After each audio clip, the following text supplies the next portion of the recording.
বুনিয়াদ, দুটি নীতি জাতির সামনে স্পষ্ট। এক হলো মুনাফিকের রাজনীতি, আর এক হলো সুবিধাবাদের রাজনীতি।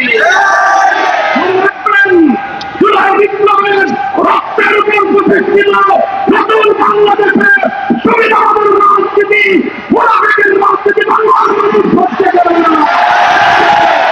জনগণের পক্ষে, দেশের পক্ষে আপনারা যদি অবস্থান গ্রহণ করতে চান, দেশের জনগণের ম্যান্ডেটকে যদি আপনারা বিজ্ঞানগুলি প্রদর্শন করেন, বারবার বলছি, এদেশের জনগণের গণরায়কে যদি হাইকোর্ট দেখান, এদেশের জনগণ রাজপথে আপনাদেরকে মোকাবিলা করবে ইনশাআল্লাহ।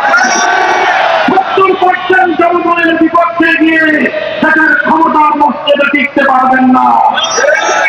শহীদ জিয়াউর রহমান, বেগম খালেদা জিয়ার সন্তান কান খাড়া করে শুনে রাখেন, জনতার বিরুদ্ধে গিয়ে কে এম হাসান আজিজ মার্কা নির্বাচন করার চেষ্টা করলে পরিণাম শুধু আপনারাই ঘুরবেন তা নয়, আপনাদের অপকর্মের কারণে দেশপ্রেমিক রাজনৈতিক সংগঠনগুলোর নেতা কর্মীরা আপনাকে আপনার কিভাবে অর্থ দিয়েছে সাগর রাজপথের মানুষ সে কথা ভুলে যায় না।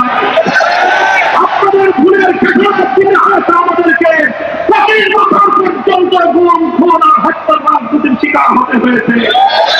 তাই আমরা চাই ভালোই ভালো দেশ পরিচালনা করেন, জনগণের রায়ের প্রতি শ্রদ্ধা প্রদর্শন করেন, অন্যথায় রাজপথে সংসদে আমরা আপনাদেরকে মোকাবেলা করবো ইনশাআল্লাহ।